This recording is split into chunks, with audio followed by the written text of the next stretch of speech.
Hello everyone and welcome back to another new blog. So এখানে তোমাদের সাথে share করব আজকে একটা সেলিব্রেশন ভিডিও। আজকে কিন্তু আমার বাবা মার 30তম অ্যানিভার্সারি, সেই জন্যই আমরা ব্যাকড্রপটাও খুব সুন্দর করে ডেকোর করেছি। আর ভীষণ সুন্দর একটা কেক কিন্তু আমি নিয়ে নিয়েছিলাম ফ্রম মঞ্জিনিস। আজকে বাবা মাকে সারপ্রাইজ দেওয়ার জন্য স্পেশালি আমাদের ফ্ল্যাটেই কিন্তু আমরা টোটাল অ্যারেঞ্জমেন্টটা করেছিলাম, আর সেখানেই সকলের ইনভিটেশন ছিল। আজকে আমি একটা রেডিমেড শাড়ির ওপরে ড্রেস আপ করেছি, আর এখানে কিন্তু সুপুও এখন রেডি হচ্ছে। তোমাদের সাথে চলো এক ঝলক পুরো রুমটার ডেকরটা শেয়ার করি। আজকে specially golden and black balloon দিয়ে আমি রেডি করেছি, আর সাথে ছিল রেডের টাচ। এখানে ফার্স্টেই আমি একটু কফি আর ইজি টু ফ্রাই রেডি করে নিয়েছিলাম ফর ইভিনিং স্ন্যাক্স, আর সাথে করে নিয়েছিলাম চিকেন বিরিয়ানি। অনেকে কিন্তু চিকেন বিরিয়ানি খায় না, তাদের জন্য অল্টারনেট করেছিলাম মাটন বিরিয়ানি, এবং আরও অল্টারনেট হিসেবে ছিল এগ বিরিয়ানি। কারণ একটা ফ্যামিলিতে যখন আমরা বিলং করি তখন সবারই পছন্দ মতনই আমাদেরকে রেডি করতে হয়।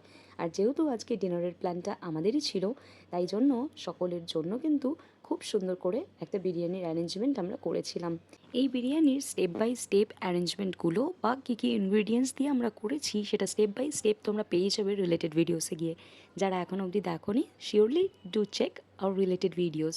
সো এখানে একটু নাচ গান আনন্দ মজার সাথেই কিন্তু দিনটা শুরু হয়েছিল এবং ভীষণ ভালো কেটেছিল। আসলে ফ্যামিলির সকলে যখন এক জায়গায় হয়, দিনটা কিন্তু ভীষণ স্পেশাল হয়ে ওঠে। আর তাছাড়াও এটা বাবা মার স্পেশাল ডে ছিল। Wishing them a very very happy marriage anniversary. তোমরা এইভাবেই একসাথে থাকো, চিরকাল এইভাবেই ঝগড়া ভালোবাসা খুনসুটিতে নিজেদের জীবনটা কাটিয়ে দাও এবং আমাদের ইন্সপিরেশন হয়ে থাকো। সো এখানে দাদু দিদাও চলে এসেছিলো, সো ওদের সাথেও একটুখানি কিন্তু আমরা নাচ গান করে নিয়েছিলাম।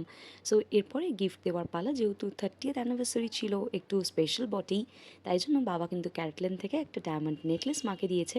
তবে অবশ্যই সুপুকে বলাতে বললো 30 ইয়ার্স নাকি আমাকেও ওয়েট করতে হবে এরকম একটা গিফট পেতে গেলে। এনিওয়েজ তোমাদের কি মত সেটা তোমরা অবশ্যই জানিও।